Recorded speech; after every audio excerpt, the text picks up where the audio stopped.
Oke, hari ini kita akan berbicara tentang apa itu yang namanya tension membran.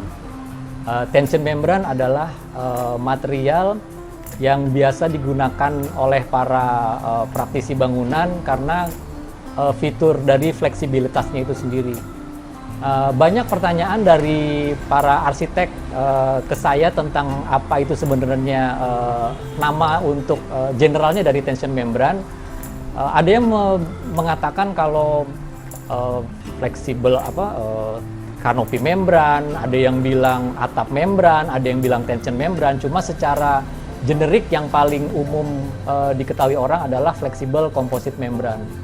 Dari namanya fleksibel, memang material ini punya tingkat fleksibilitas yang sangat baik, yang bisa memberikan kelebihan daripada material-material yang sifatnya kaku. Nah, kemudian apa itu komposit? Komposit biasanya terdiri dari lebih dari satu material.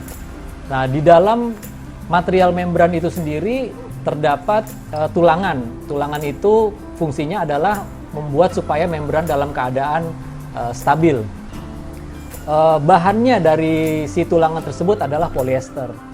Nah, kemudian polyester itu ditutup oleh material biasanya yang banyak digunakan adalah PVC. Kalau kita menggunakan PVC, biasanya materialnya ini adalah sifatnya lentur. Nah, PVC tersebut harus dilindungi oleh material penutupnya, yaitu biasanya disebut vernis. Ya. Nah, vernis itu biasanya juga berbahan dasar PVDF. Fungsinya apa? Fungsinya adalah untuk melindungi supaya si PVC tersebut awet dalam rentang waktu yang cukup lama. Yaitu keunggulan dari flexible composite membran.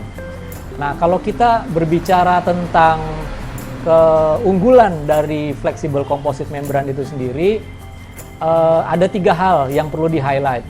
Pertama, material ini sifatnya adalah ringan. Jadi ini paling banyak dicari karena memang ringan. Jadi dia membutuhkan struktur yang sangat-sangat sederhana dibandingkan sama material-material yang mempunyai berat yang signifikan dibandingkan dari si membran itu sendiri. Yang kedua adalah fleksibilitas. Nah, banyak dari para desainer yang membutuhkan material yang memiliki fleksibilitas yang tinggi untuk menjawab desain tantangan-tantangan yang mereka miliki. Misalkan bentuk-bentuk bulat, bentuk-bentuk yang curve atau organik desain, ini bisa di-cover dari material yang memiliki karakter fleksibilitas yang tinggi. Kemudian yang ketiga yang nggak kalah pentingnya yaitu tahan lama. Durability dari membran itu sendiri mungkin lebih baik dibandingkan material-material yang sejenisnya untuk penutup atap. Contoh material yang membran ini bisa bertahan sampai dengan 30 tahun.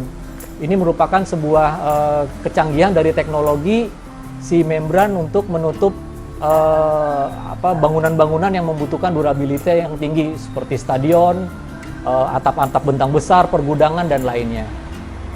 Nah, untuk membuat sebuah aplikasi membran biasanya dibutuhkan skill atau kapabilitas dari si pemunya yang aplikatornya.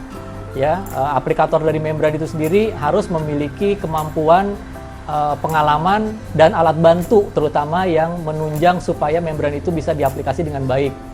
Contohnya adalah salah satunya penggunaan software.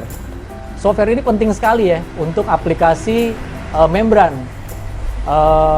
Software itu ada 3 jenis fungsi kerjanya. Pertama, sebagai form finding atau ingin mencari bentuk. Yang kedua, dia bisa berfungsi sebagai load analysis. Dan yang ketiga, dia berfungsi sebagai patterning atau pembuat pola dari si membran itu sendiri. Kita bahas yang pertama, yaitu form finding. Apa itu form finding? Form finding sesuai dengan namanya adalah pada saat kita ingin mendesain sebuah membran, awalnya itu kita membuat pembentukan atau membentuk membran sesuai dengan desain yang diinginkan. Biasanya fase ini juga ada di fase arsitek. Jadi misalkan saya selaku aplikator, kita mendapat referensi desain dari si arsitek tersebut.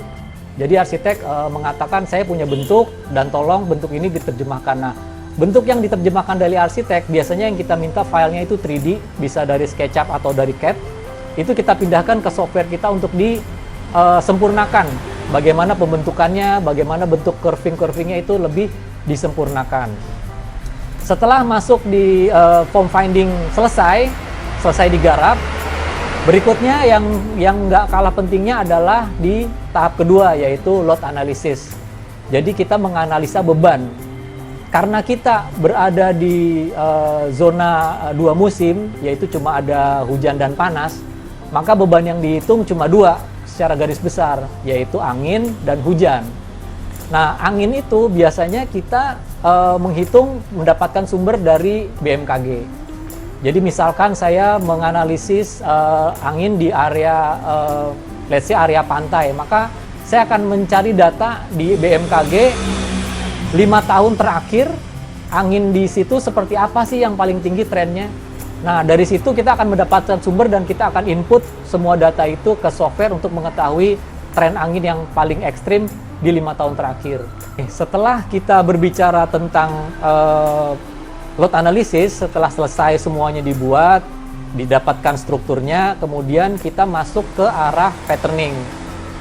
Saya banyak mengalami kalau yang namanya orang menggunakan membran berarti dia akan mencari bentuk-bentuk yang tidak standar lah, yang tidak cuma lurus-lurus. Mereka akan menggunakan bentuk-bentuk gelombang, curving dan lainnya. Dan bentuk-bentuk seperti itu akan sulit dibikin dengan cara dimal gitu ya, istilahnya kalau orang di lapangan. Saya bikin malnya, saya bikin trial error, uji coba, nanti kemudian disambung, itu banyaknya nggak akan berhasil. Untuk itu kita butuh bantuan software dengan cara di patterning. Jadi software itu akan memola gambar-gambar membran yang kita buat, kemudian dijadikan sebuah seperti puzzle, dan puzzle itu akan kita sambung. Nah, proses penyambungan dari puzzle-puzzle membran itu membutuhkan juga alat bantu, namanya mesin welding. Mesin welding ada dua yang beredar, ada yang jenisnya hot air, ada lagi yang menggunakan high frequency. Di Indonesia, para aplikator banyak menggunakan jenis hot air dan juga mungkin high frequency. Nah, proses ini adalah dia memberikan panas dari membran. Jadi membran di overlap sekitar 4 cm, kemudian dia dipanaskan dengan suhu tertentu sampai kemudian direkatkan. Nah, proses weldingan ini juga membutuhkan sebuah keterampilan yang baik dan harus dilaksanakan di tempat yang sesungguhnya, maksudnya dalam hal ini adalah di warehouse. Setelah proses ini selesai, kemudian langsung membran bisa diaplikasikan sesuai dengan peruntukannya, yaitu di project atau di on-site project. Nah, setelah proyek ini selesai, hal yang paling penting sekali yang harus dilaksanakan adalah proses maintenance. Maintenance membran nggak sulit, dia hanya butuh pencucian. Dan jangan khawatir, karena membran ini memiliki tensile yang sangat-sangat baik, maka proses pencuciannya itu bisa diinjek. Jadi kadang-kadang orang banyak ragu nih, ini membran nanti nyucinya seperti apa ya? Karena kan naik seperti itu takutnya robek, karena ini dari kain. Nggak perlu khawatir, dia bisa diinjek dan dia dicuci. Proses pencucian juga sangat mudah, bisa menggunakan lap, biasanya kita pakai kanebo atau spons, dan jangan disikat. Kenapa? Karena kalau disikat, dia akan merusak lapisan si PVDF-nya. Kalau lapisan PVDF-nya rusak, kemungkinan besar dia akan mengurangi kekuatan dari si membran tersebut. Karena pelindungan yang saya katakan tadi, furnace-nya itu adalah untuk melindungi si PVC tersebut. Jadi cukup rutin. Kalau ada yang tanya berapa lama sih kita harus mencuci, paling lama itu saya sarankan adalah nggak lebih dari 8 bulan. Jadi antara 6 sampai 8 bulan sekali dilakukan proses pencucian. Dan jika seandainya mendapatkan kotoran membandel, bisa menggunakan sabun. Nah, dalam hal ini sabunnya jangan yang modelnya sifatnya kayak deterjen ya, kayak model tempat pencuci baju gitu. Cukup dengan sabun cuci tangan.